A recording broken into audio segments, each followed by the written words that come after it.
آپ نے بہت لمبا یعنی قیام پاکستان سے لے کے اب تک آپ ساری صورتحال دیکھتے آئے. آپ نے تحریک نفاذ شریعت بل یہ ساری چیزیں آپ کی آنکھوں کے سامنے سے گزری. آپ سب سے بڑی کیا وجہ سمجھتے ہیں کہ پاکستان میں مسلمانوں کی تعداد بھی زیادہ ہے, مسلمان دین سے محبت کرنے والے بھی ہیں, یہاں پر دن بدن بجائے اس کے کہ شرعی لا یا شریعت کے قریب جائیں ملکی قوانین, وہ دور ہوتے جا رہے ہیں؟ اس کی وجہ کیا ہے؟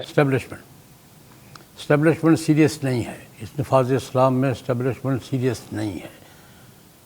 اسٹیبلشمنٹ میں تینوں طبقے, بیوروکریسی بھی, فوج بھی اور سیاسی جو وہ نفاذ اسلام میں سنجیدہ نہیں ہے. بالکل دو ٹوک رائے ہے میری.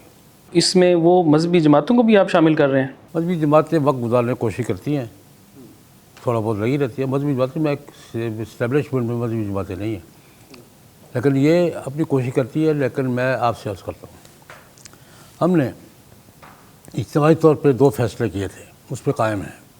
22 نکات پہ اور تحفظ ختم البوت پہ. اور کسی مسئلے پہ ہم نے اجتماعی جدوجہد کی بھی ہے. کسی مسئلے پر سیریس ہو کر ہم نے اجتماعی جدوجہد کی ہے. قصاص کا مسئلہ زیر بحث ہے اقوام متحدہ میں. اقوام متحدہ نے آپ کو صاف منع کیا کہ قصاص ختم کرو. ہمارا مذہبی حلقوں کو کوئی موقف ہے بھی اس پر نہیں. ہم وقت ضرورت اکٹھے ہو جاتے ہیں, پھر وقت ضرورت الگ الگ بھی ہو جاتے ہیں.